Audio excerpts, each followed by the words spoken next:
Hi, everybody. Good afternoon, and I think people are slowly coming in after lunch. I hope you managed to get something in the halls. It's good selection this year. We are having a panel today on a slightly different topic on market integrity, not something you actually talk about a lot at a fintech festival. But I wanted to say that I think it's no surprise to regulators, and a lot of whom are in the room today. Thanks for the love and support, as well as a lot of the industry in the house today, that we are starting to think about market manipulation and market abuse when it comes to the cryptocurrency space. So just to give some background, I think recently one big one that most of us will know about will be the Mango token incident. I think the perpetrator made out with about 110 million by manipulating the price of a Mango token. And this is kind of different from your usual hacks, or crypto hacks, where you kind of like break some code or find some bug. It was actually quite a clever thing, and it was basically manipulation. And more recently, there was a case involving OpenSea, and Nathaniel Chastain was actually convicted in August this year of insider trading. So we do see enforcement, market abuse conversations starting in the crypto industry as well. As I was saying, this is a relatively new area, not something that we've been talking a lot about. Things that have been top of mind for regulators in our conversations with industry has a lot about segregation of assets, right? Not surprising, post some of the meltdowns that we've seen. We've also talked a lot about maybe consumer access protection, but I think the next bound of the conversation between regulators and industry would be about market abuse. And just to set the scene, some of the things that I'm hoping to pick the brains of the experts up here today with me. Things like, how different is it from the traditional markets? When you talk about market abuse, do we see similar typologies? Are they doing the same way? If so, how is it different with the technology? Or are there new and wonderful ways of manipulating this market that we have not seen? So we're going to do a little bit of a stock take of where we are in this area, both global regulatory angle as well as from the industry. And then after that, I'm going to get experts to share a little bit of inside knowledge of what's happening in the technology, what kind of tools. Hopefully this conversation is going to help the regulators as well understand what regulatory tools and measures are going to be effective or going to make sense in this space. So I'm just going to turn now and do a quick introduction. First, we have Angela. So Angela is from TRM Labs. Sorry, I've lost my place, but Angela, you want to give a short introduction of yourself? Thanks, Abby. As Abigail mentioned, I'm the Senior Policy Advisor at TRM Labs. We are a blockchain intelligence company focusing on-chain intelligence to help our clients fight fraud and financial crime on the blockchain. And I look after Asia-Pacific government affairs for the company. And in the not-so-distant past, I was actually a regulator at the MAS, and most recently looking at the licensing of payments and crypto service providers in Singapore. Yeah, so Angela can kind of like talk out both sides of her mouth still for a while. Also, very happy to have with us today is Chen Arad from Solidus Labs. Maybe a few words of what you and your company do. Thank you very much, Abigail. It's wonderful to be here. And thank you for pronouncing my name so well. The khs don't always come very easily. I'm from Israel. We have those biblical sounds in our language. I'm a co-founder and the Chief External Affairs Officer of Solidus Labs. Citigroup named us about 2 years ago category definer for crypto market surveillance. So we've been talking and thinking and obsessing about the similar and many, many new and novel ways that market manipulation can happen in crypto and DeFi for years now. We work with some of the largest exchanges in the world, with regulators, and are deeply committed to providing integrity-driven crypto platforms. Thanks so much, Ken. And we have from far away Montreal, and very grateful for him making the trek out to Singapore to share with us his vast experience. We have Mathieu Simard from QAMF. Mathieu, a little bit of what you do.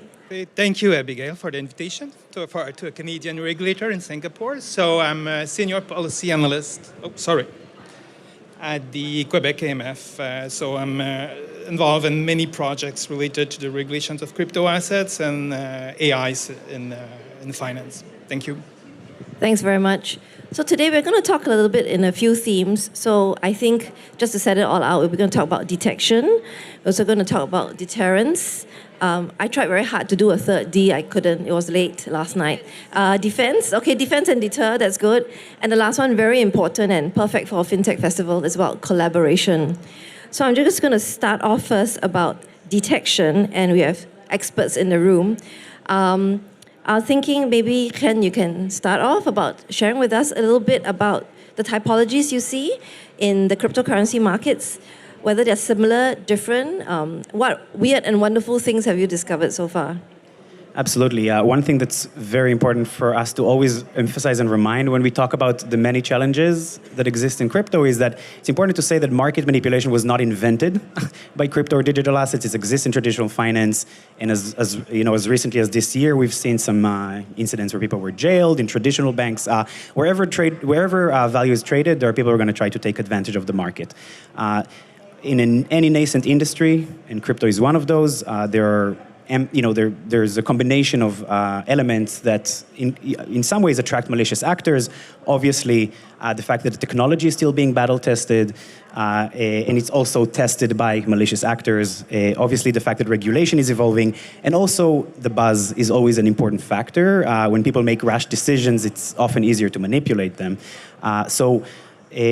There are a lot of ways in which, so in that sense, crypto, there are a lot of issues, but there's also been nothing new under the sun. Yeah, exactly. But nothing new under the sun in the sense that people try to manipulate the market, but there are new ways in which people try to do it.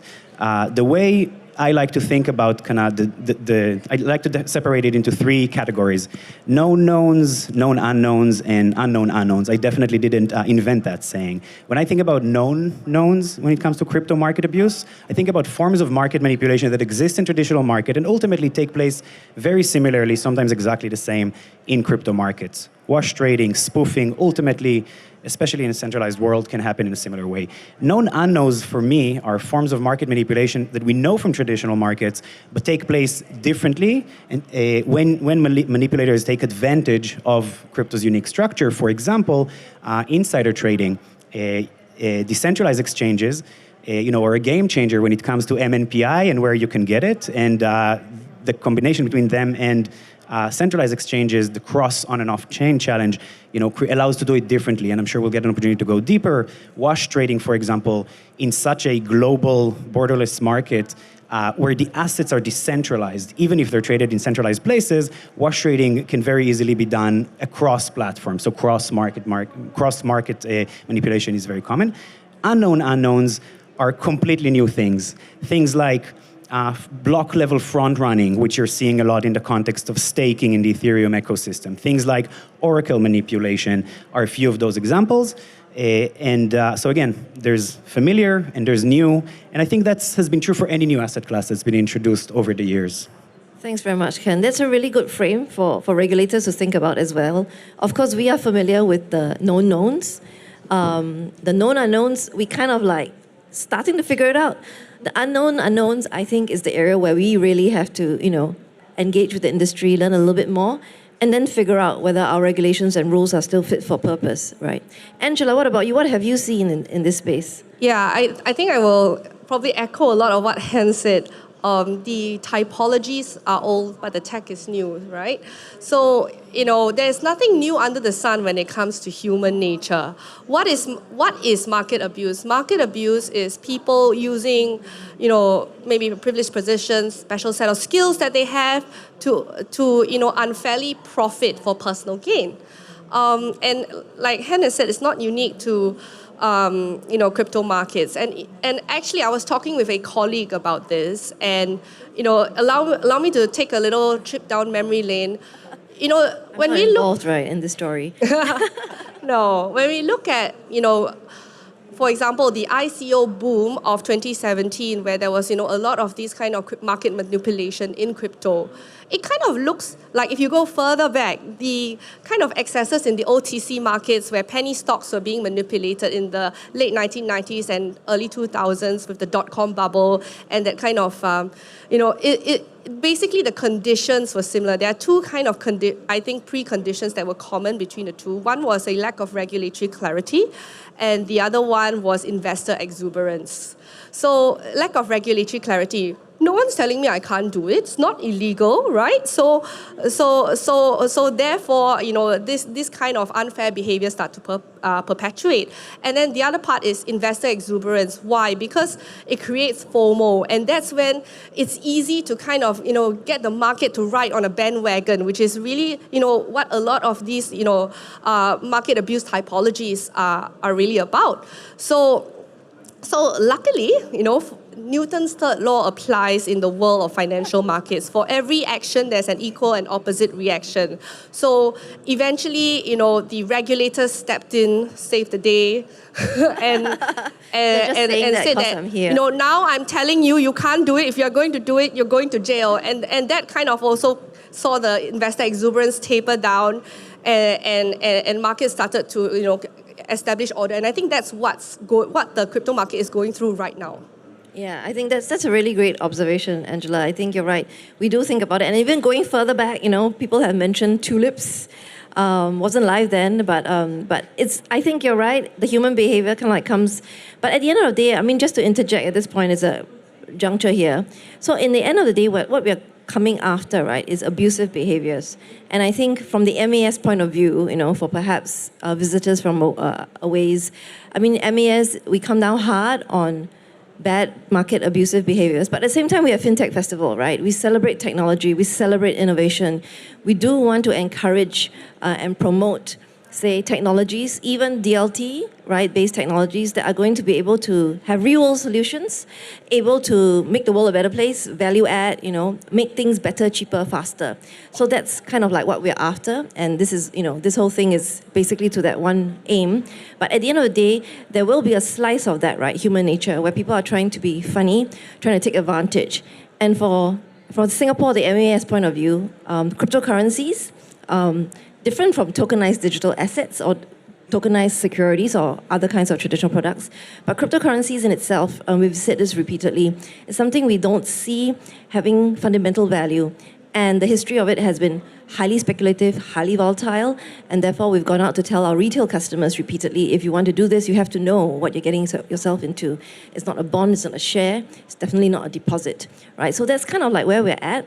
But having said that, we are trying to put in some rules in the market, as Angela says. Once we put down the excesses, the exuberance tapers, credibility, order goes up, and I think that's kind of like what we see from a public-private partnership. So that's regulator speak. So turning to my fellow regulator on the panel, listening to, the sharing from Angela and Chen, and, the fast-changing pace, and I must say that I've been a great follower of what Canada has been doing in the crypto space. You guys are just really modest and quiet about it, but looking at how fast you've gone and the rules that you've put in place is really practical, really pragmatic, and I'd really love for you to share it with us today. Yeah, thank you, Abigail, for those nice comments. I think the response in Canada is to regulate crypto assets trading platforms. So just to mention that in Canada, we have securities regulator in each province, but we highly harmonized under passport systems that is administered by the Canadian Securities Authority administrators, the CSA. So we have published a lot of, we started in 2017 to publish a first staff notice for providing guidance on high CO, and we keep publishing material since then. We published a consultation paper in 2019 for the regulation on how crypto assets platforms should be regulated, and then we came back with staff notice in 2021 and 2021 to explain how we believe that securities legislation is applicable to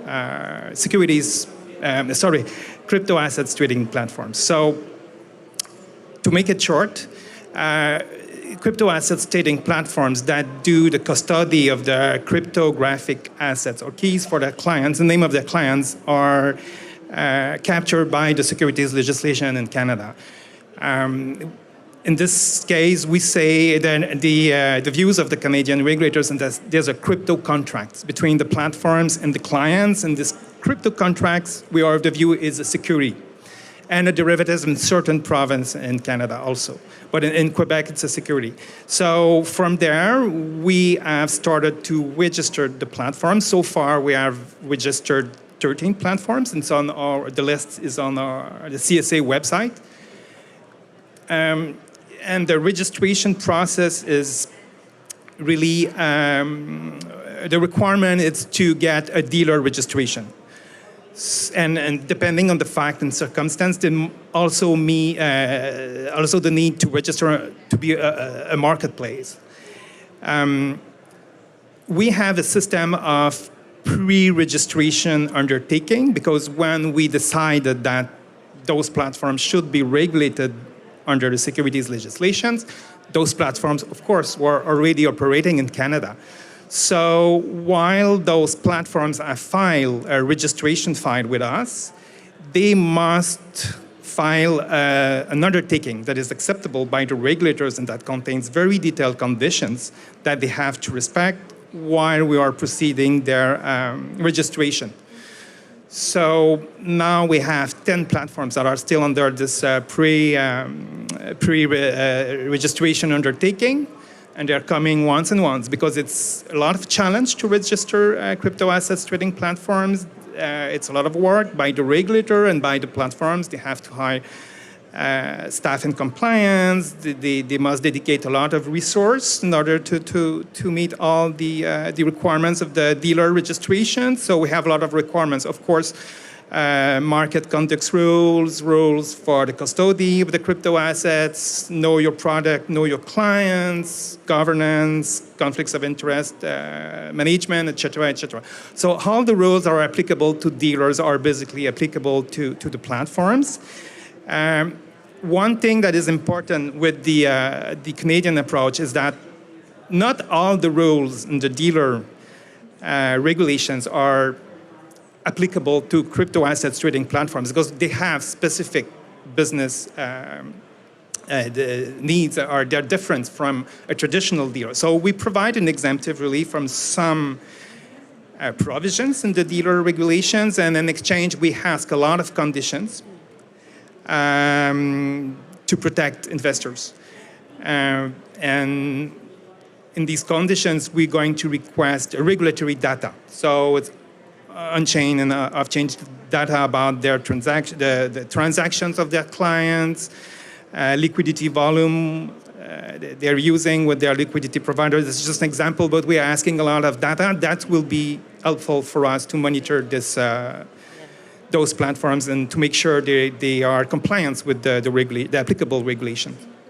Thanks, Mathieu. I think we have very similar regulatory approaches, and I think it makes a lot of sense for regulator. I mean, MAS and Canada's way and approach is very similar. So basically, you have platforms that are operating. One way to do it is to say, stop operating until I give you the license. But I think that's a little bit harsh. So at the end of the day, we have to do a balance, right? You can carry on, but you have to carry on in a way that's responsible. And I, as a regulator, have to put in some controls around you for investor protection. So I think it's a very pragmatic and kind of very balanced approach.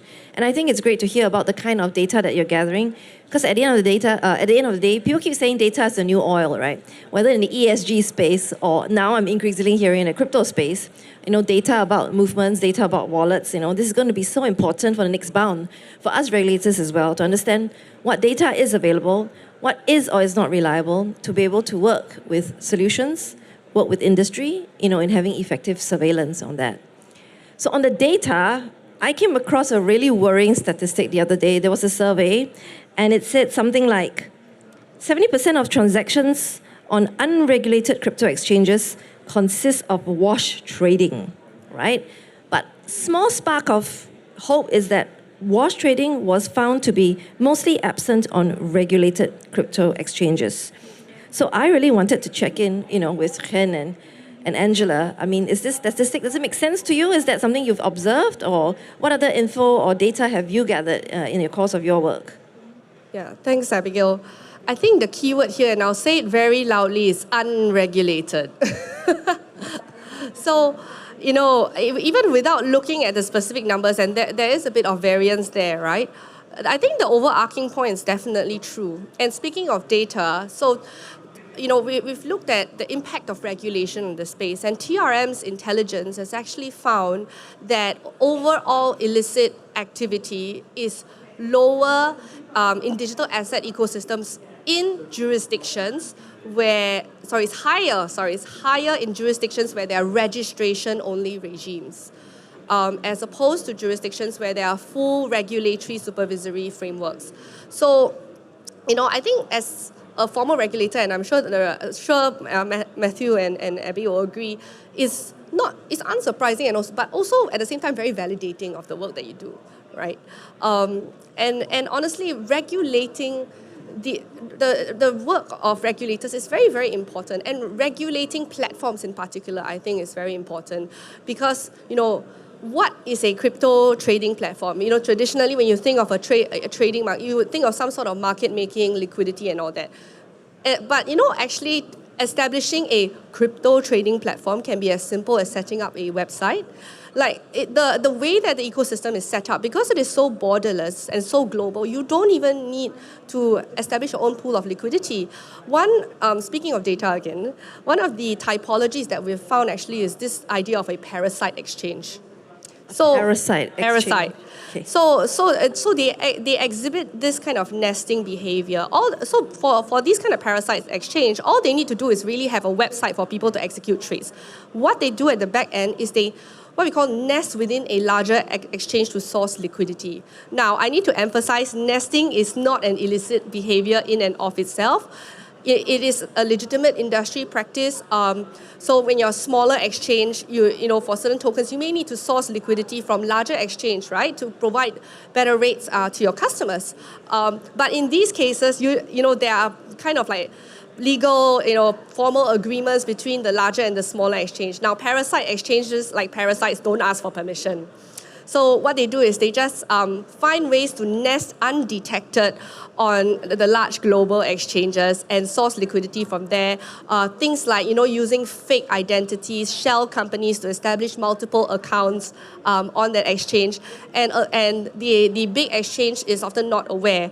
So what we found is that these kind of parasite exchanges usually exist in Russia and Iran. Jurisdictions, obviously, where regulation for crypto is flourishing, right? And the amount of illicit volumes going through these exchanges, because they are basically high-risk exchanges that do little or no due diligence, is 100 times higher than their legitimate hosts. But because the host exchanges are so much larger, this is a blip, and it's not easy to detect. But it is possible with on-chain intelligence to actually detect some of these typologies. And that's why it's very important to kind of stay ahead of that game in terms of making sense of the data at your disposal to detect these kind of illicit activities on your ecosystem so that you don't inadvertently become a host to a parasite and facilitate illicit exchange. So actually, fun fact, the first crypto exchange that was sanctioned by the US OFAC is actually a parasite exchange called Solidus. Oh no, we're being hacked. It won't say its name. Okay, that's really interesting. I mean, I've never really, studied very much about this. It sounded like a wildlife documentary there for a while. But I mean, as a regulator, my regulator brain is taking over and saying, okay, if you run an exchange and you have these unknown parasites, who do I hold responsible? I will hold a regulated entity responsible, I think. Exactly, and that's why regulated entities need to make sure they have the right tools to stay on top of and not end up as inadvertent hosts. Yeah. So I think this is really a fast developing space, for both the industry and regulators. And I think it's just something we just have to learn together. Chen, what do you think of all the data and all the statistics? What have you seen? Anything out there in the wild as well? Well, first of all, the short answer to your question, is it similar? Does it accord with what we see in the market? Is yes. And I also would like to emphasize the point that is significantly more true in unregulated spaces. Abigail and I said in advance that we'll probably be echoing each other a lot, and it's good because the industry really is speaking in a unified voice. When we started our work 5-6 years ago, looking at market manipulation in crypto markets, there was blatant, obvious wash trading, spoofing, things that I mentioned earlier. Quite clumsily executed. Exactly, kind of clumsily executed. It wasn't even hidden.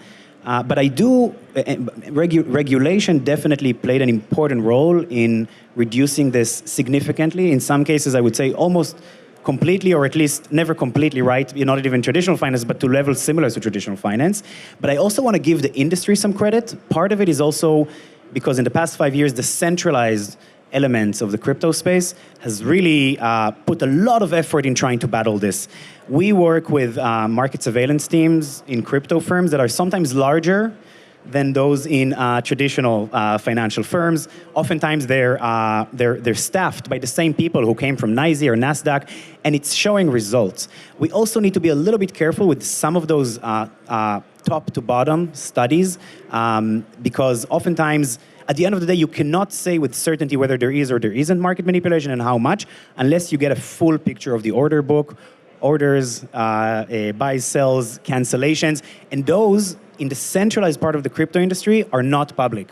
It's an important distinction. We love to talk about decentralization in crypto, but 90% of the trading, depends on the day, depends on the month, happens in centralized private order books. And so to that point, in markets that we have visibility into, we have seen the numbers dramatically reduced, and obviously those are almost always markets that work with firms like us and are committed to preventing this. I'll throw now, I think that DeFi today is kind of like in a similar stage that CeFi was 4 or 5 years ago.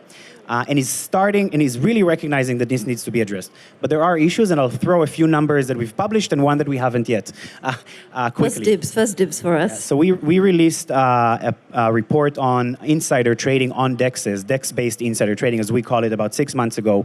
We looked at some of the largest platforms in the world, on all of the DEX-traded tokens, so tokens that were already traded in the DeFi world, unregulated, that were then listed on centralized exchanges. All the way from January 2021 until when we published the report 6 months ago, it was around 400 tokens on that sample of platforms, and we found that in 56% of cases, there was activity that very much implied there was some sort of insider trading. We also more recently published a report on wash trading on DEXs, which is something that I think the DeFi world was a little bit in denial about. There's been a bit of an argument that it can't happen in a DEX because it's on a blockchain and everything is transparent and the gas fees are high.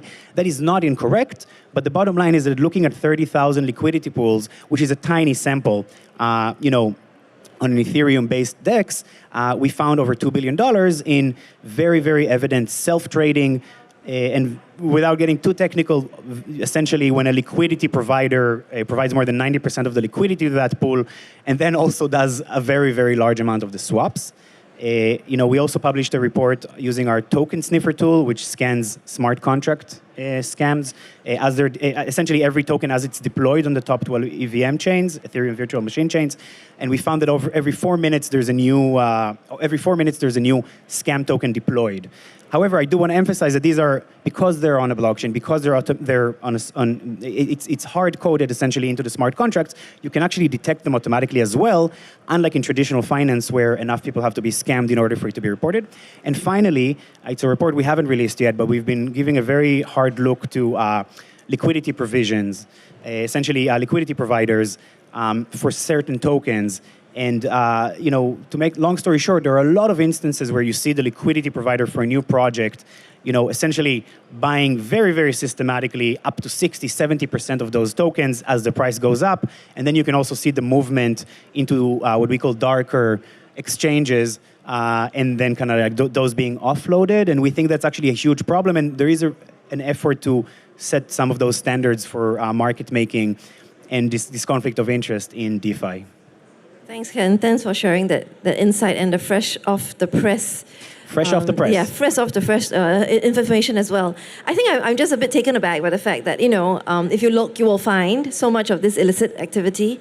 And I think, harking back to your point about the data, and you made comments, scattered through about, if you can find the data, if you can look at it. I mean, this brings to mind about, Mathieu saying that getting reporting in is great. I think I just want to say, I think promoting greater transparency, right, in this market is going to be a great big pillar, to help in this cause of getting market abusive behavior reduced. And there's a quote I need to do today. There's a former U.S. Supreme Court Justice, Louis Brandeis, and there's a really famous quote. And I swear I did not coordinate this with Chen. It just happened to be. But the famous quote is, "Sunlight is said to be the best of disinfectants." You can show them your shirt now. It's one of our slogans. Yeah, you see? And it's actually tattooed on my arm as well, embarrassingly enough. You'll show them later, yeah. So I think in, having shining sunlight, that's kind of like where we are at this point in time, I think, in the journey. So I think, transactions take place both on-chain, which is kind of like talked about, and you said, and great that it's on-chain, we can track it. But a lot of it takes place off-chain. And I think that's a bit different from traditional market surveillance, where you're looking at one exchange, one market, everything's there. This, you have cross-border, global, which both of you has mentioned. How are we coping with this? Are there tools? How are we thinking about this? Maybe to the industry first, about the tools, and maybe Mathieu, about how you as a regulator, how you're wrapping your head around this. Yeah, well, so it's a sentence that's very close to my heart. I think we deeply believe that most of the negative things usually happen in the dark. And to begin battling these issues, you have to be transparent and honest about them. We do get some flack sometimes about those reports that I mentioned earlier, but we just believe that if we don't admit it, and we won't be able to solve it, and that's part of why we insist on doing it, on pushing this out. I think one of the we talked about cross on and off chain, challenges and how it provides new ways to do manipulation. However, it also provides a lot of new opportunities to combat some of these factors. In a way, we think that crypto is not only providing an opportunity to transform and rethink some of traditional finance, it also provides an opportunity to transform financial risk monitoring and over time regulation. TRM and us, for example, we work very closely with a lot of our clients to create that connection between what goes on-chain and what goes on off-chain. We work with a lot of off-chain data. TRM are leaders in doing that on-chain, and being able to, for example, look at those things in one system. Also looking at risk elements that formerly were kept, not necessarily in the same system, were ran by different teams. So for example, transaction monitoring and market surveillance in regards to each entity or client in one place, you start being able to create much more sophisticated risk monitoring. As one example, something that happens to us a lot, we sometimes are able to detect hacks or to alert our clients about hacks to their systems. It's oftentimes social engineering, not necessarily, a cyber hack, right? But, most centralized regulated exchanges already have all kinds of thresholds and protections, and you can't just withdraw the money immediately if it's a very unusual behavior. So instead, what you see sometimes is, someone tries to do withdrawals, it doesn't work, and then instead starts trading, a Bitcoin for an altcoin that is worth nothing. And that non-economic trading that seems manipulative is actually indicative of a cybersecurity hack problem. So just as one instance of how there are real opportunities here, because of the new challenges, there are new tools, and there are new frameworks and ways to actually, I believe, in the long run, do risk monitoring more effectively than it's ever done before. At least I like your optimism, and I really liked how you kind of turned it, because I see the on-chain, off-chain as a problem, but you said, wait, the on-chain, off-chain thing actually, is also an advantage. You can use it and turn it to surveillance, and if you can shed more light on that also, that would be great. 100% agree. We kind of predicted this. The keyword here is holistic, and you really, when you talk about crypto markets, the activity takes place both on and off chain, right? And that's why you need both data from the blockchain as well as outside of the blockchain to really get a holistic view of client activity. But I think Chen has made that point very well. And I want to add... Sorry. I'm sorry. But I want to add to it, more than data, right? I think the other thing that, crypto service providers need to be thinking about is setting up your organizational structures to assess and detect financial crime in a holistic way. Because crime doesn't exist in a silo, but traditionally many financial institutions have actually organized their teams this way. And I was having this conversation with a colleague at TRM who spent many years in compliance at a leading global bank.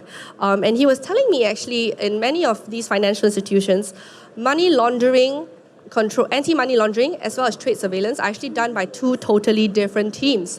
And he had this conversation with a friend of his saying that, oh, you should be looking at the trade data as well. And the friend just looked at him saying, honestly, I wouldn't even know who to call to get the data.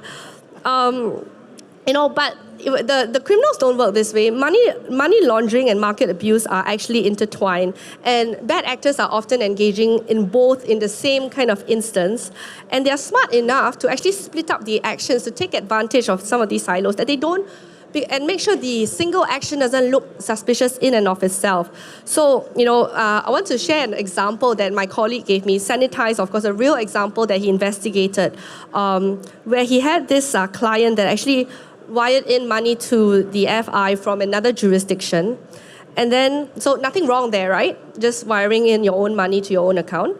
And then after that, as soon as the funds settled, he actually placed a large concentrated trade in 1 to 2 securities.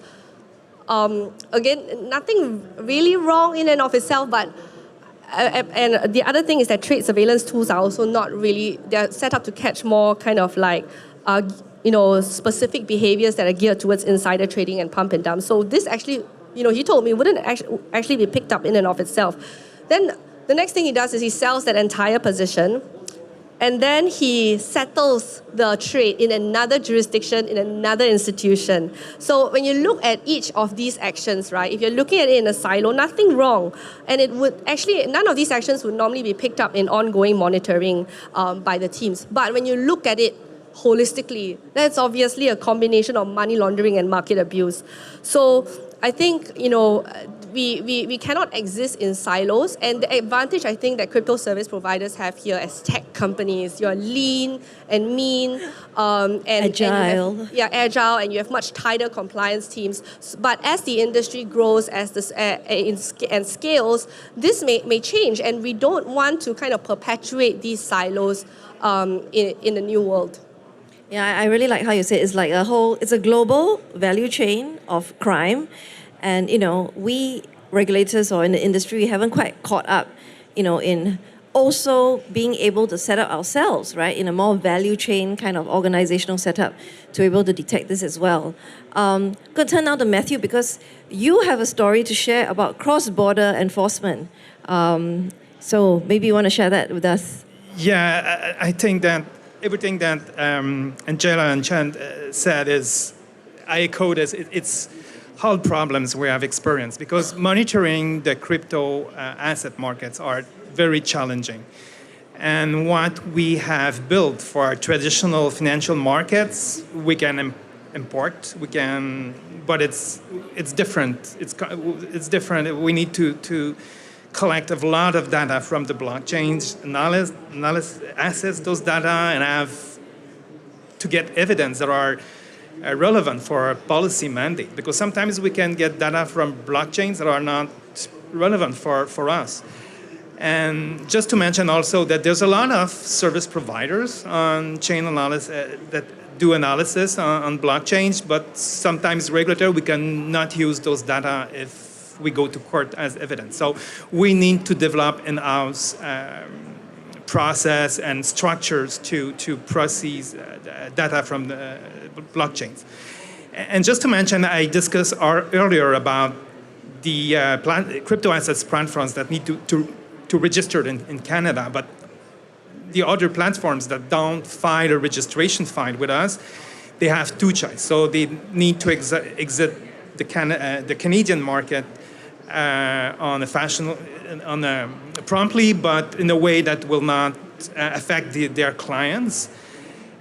Or if they don't collaborate and exit the Canadian market, then we're going to need to take enforcement actions. And in Canada, compliance is the only option. So we have done a lot of things to accommodate platforms, but if you don't file a registration and you don't exit the Canadian market, then it's going to be enforcement actions. And we had 2 decisions lately that were issued by the Financial Tribunal Markets in Quebec that confirms that the tools we have are the good tools. It confirms that crypto contracts are securities.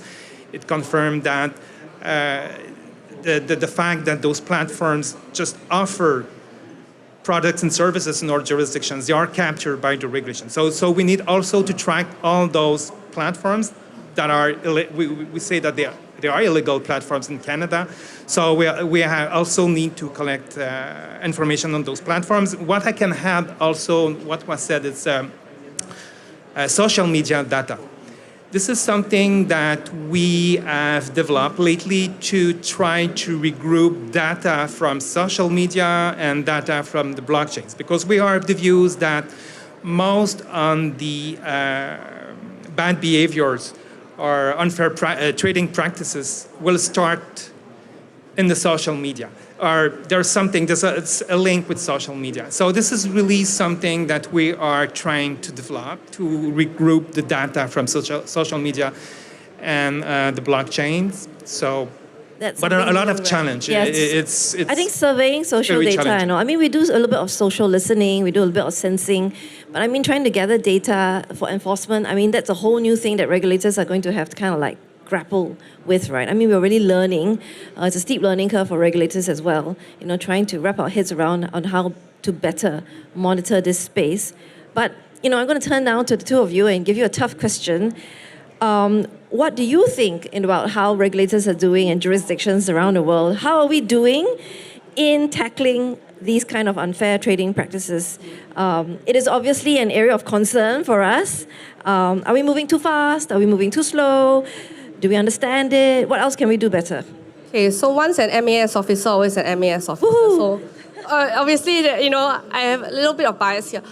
Too fast, too slow. It's a matter of perspective. If you move really quickly, some people will say the regulators are not taking enough time to understand the market. They're just forcing a square peg into a round hole. Then if you move too slow, they say the regulators they're letting all these bad behaviors perpetuate in the markets. They're not doing anything about it. So it's very hard to be a regulator, and I understand that. I think that where we are now, honestly, it is a good pace. And I think, I see that in Singapore. I see that in many other jurisdictions around the world. I see that by the fact that we are sitting here, 2 regulators and 2 representatives from the private sector on stage.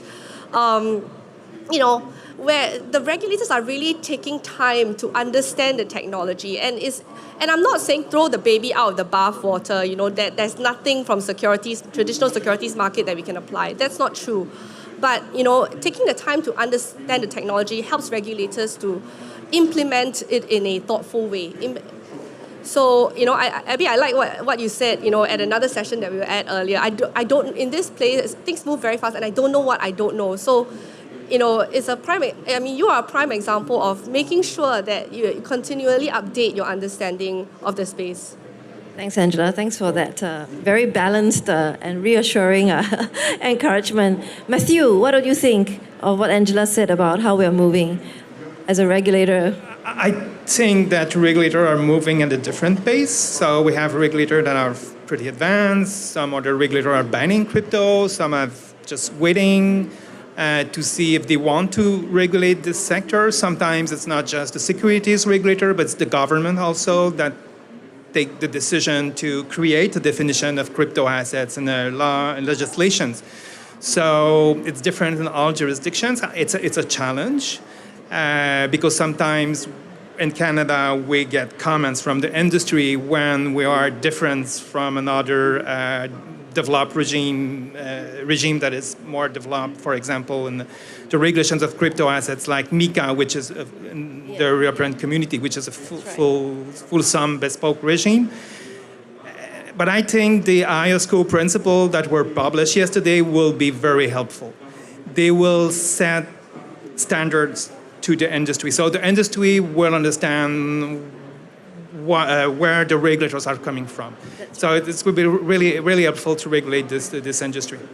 Thanks for the shout out for IOSCO, Matthew. For those who weren't at the session yesterday, IOSCO, which is the global body for securities regulators, yesterday we just launched our final recommendations on how to have CASPs implement rules and controls just in the digital asset space. So do log on to the IOSCO website and take a look at that. I think it's a hefty document, but I think it'll, as Matthew says, give you a really good feel of where the global regulatory trajectory is going.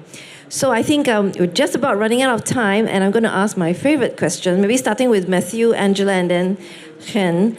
If you had a magic wand to wave around, where do you see the crypto markets in maybe the next 3 to 5 years? What would it look like?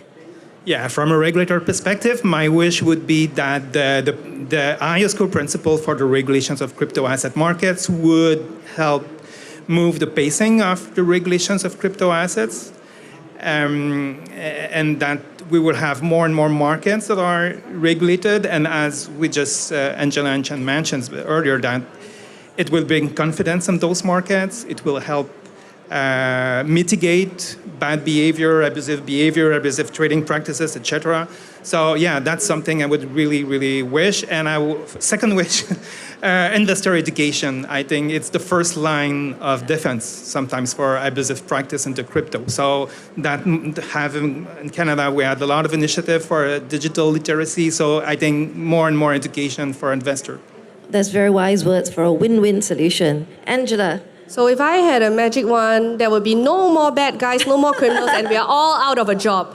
But barring that, I think this current direction of travel, where there's public-private dialogue, constructive public-private dialogue, where the industry is trying to understand regulators and vice versa to come up with a fit-for-purpose solution to stamp out these abusive practices. Thank you, Angela. And Chen, you get the mic drop moment. The final words are a great responsibility. I will do my best. I think in the crypto industry, we have a very bad tendency to sometimes overestimate what can be done in a year and underestimate what can be done in 10 years. There are incredible developments in the right direction, as both of my co-panelists alluded. And if I had a magic wand, in addition to saying aloha mora and trying to lift the veil of darkness from some parts of the market, I would actually fast forward. I think regulation is actually moving very fast. The industry, compared to other industries historically, the industry is moving fast to standardize and provide solutions. And if we could keep the world at the same place, but just fast forward the industry 5-10 years, I think that we would have an amazing conversation on the progress and how far the industry has come, and how much, by mitigating the risks, we're able to enable the potential of this new exciting technology. Thanks so much, Ken. You want to manipulate time. I would too. So I'm going to have the last word. That's a moderator's privilege. I just wanted to say that from the Singapore front, last year in October 22, we had released a consultation paper, and we had set out a whole slew of consultation proposals regarding business conduct requirements, consumer safeguards, as well as tech requirements. We had come up with some final positions earlier in the year, in July. I just wanted to give a shout out to please keep a close watch on the MAS website and in the media, because we are coming out shortly with the rest of the proposals, or where we're landing on the rest of that. So tonight?